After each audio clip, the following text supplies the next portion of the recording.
Hey guys, this week in youth ministry, we're going to be talking about giving thanks. It's Thanksgiving week. It's a time of year where we all start to become a little bit more reflective. So start thinking about your personal life, your professional life, your spiritual life.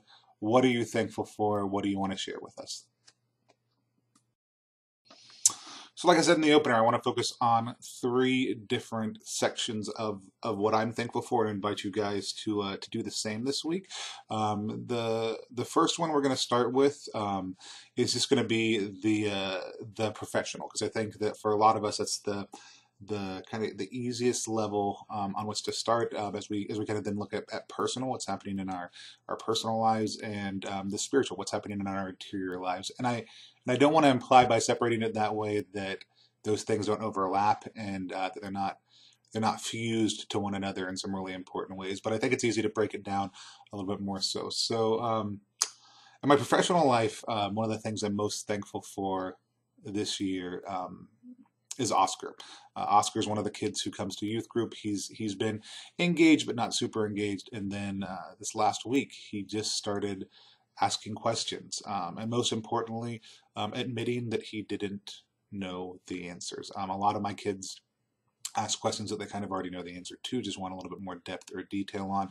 Oscar came in saying, I don't know, and I want to know, which I've been hungry for and looking for since I moved to this parish a year and a half ago. So I'm thankful for Oscar.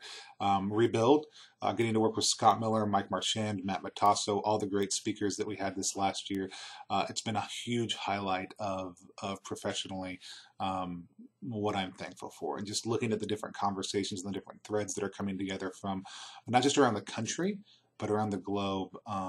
And hearing youth ministers open up their hearts about the real challenges that are going on in their lives.